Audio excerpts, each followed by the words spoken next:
Vous avez du mal à connecter votre imprimante à votre réseau Wi-Fi? Ne vous inquiétez pas, vous n'êtes pas seul et on va voir ensemble comment résoudre ça facilement. Voici les étapes pour connecter votre imprimante en quelques minutes, sans prise de tête. Tout d'abord, assurez-vous que votre imprimante supporte la connexion Wi-Fi. Cela peut sembler évident, mais ça mérite d'être vérifié. Certaines imprimantes plus anciennes ne sont pas compatibles avec les réseaux sans fil. Jetez un œil au manuel ou faites une petite recherche rapide en ligne avec le modèle de votre imprimante. Ensuite, voyons les bases. Vérifiez que votre imprimante est bien allumée et placée suffisamment près de votre box Internet ou de votre routeur Wi-Fi. La distance peut influencer la qualité de la connexion, donc essayez de la garder à une distance raisonnable, disons à moins de 10 mètres. Allez maintenant dans le panneau de configuration de votre imprimante. La plupart des imprimantes modernes ont un écran tactile ou un écran numérique simple. Vous verrez probablement une option dans le menu intitulée Paramètres réseau ou Configuration sans fil. Sélectionnez cela. À ce stade, il devrait vous proposer de rechercher un réseau Wi-Fi disponible. Vous verrez apparaître une liste de tous les réseaux à proximité. Sélectionnez le vôtre et entrez la clé de sécurité ou le mot de passe de votre réseau. Attention, beaucoup de personnes se plantent sur cette étape. Vérifiez bien les majuscules et les minuscules dans votre mot de passe Wi-Fi car c'est sensible à la casse. Si votre imprimante n'a pas d'écran tactile ou numérique, pas de panique. Un grand nombre d'imprimantes offrent une alternative simple appelée WPS ou Wi-Fi Protected Setup. Avec cette méthode, vous n'aurez même pas besoin de taper quoi que ce soit. Voici comment ça marche. Appuyez sur le bouton WPS sur votre box Internet ou sur votre routeur, puis faites de même sur l'imprimante. En général, l'imprimante va commencer à chercher un signal et se connecter automatiquement au réseau. Mais votre routeur doit bien entendu avoir le mode WPS activé pour que ça fonctionne. Certains utilisateurs pourraient avoir désactivé cette fonction pour des raisons de sécurité. Donc, il faudra peut-être repasser par les paramètres du routeur pour l'activer si ce n'est pas déjà le cas. Si tout se passe bien, l'imprimante devrait être connectée en quelques secondes. Mais si vous rencontrez une erreur, vous avez peut-être un problème avec le réseau. Vérifiez la qualité du signal Internet avec d'autres appareils comme votre smartphone ou votre ordinateur. Est-ce qu'il y a des coupures fréquentes? En CA de problème, il pourrait s'agir d'une simple chute de votre connexion Internet ou d'un problème de configuration côté réseau. Tentez alors de redémarrer votre routeur et votre imprimante et essayez à nouveau une nouvelle connexion. Passons maintenant à un CA particulier. Vous avez peut-être un réseau caché, c'est-à-dire un réseau Wi-Fi qui n'apparaît pas dans la liste des réseaux disponibles. Il faut alors entrer manuellement le nom de ce réseau, appelé le SSID, ainsi que la clé de sécurité. Pas de panique, vous trouverez ces infos dans les paramètres de votre box Internet ou de votre routeur. Pour vérifier que tout fonctionne correctement après la connexion,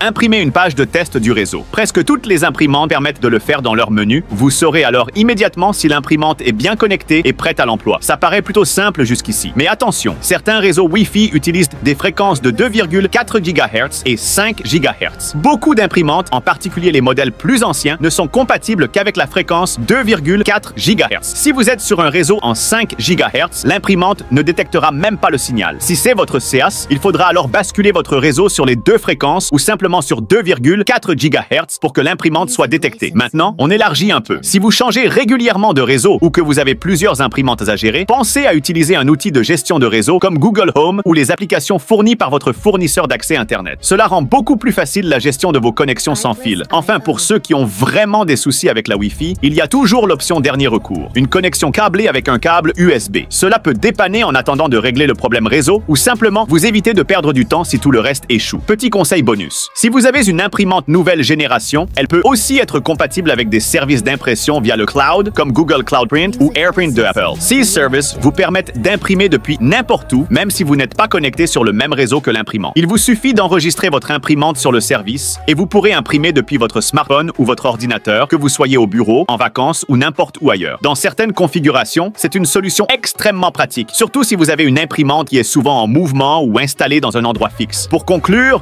attendez, vous vous souvenez? Pas de conclusion ici.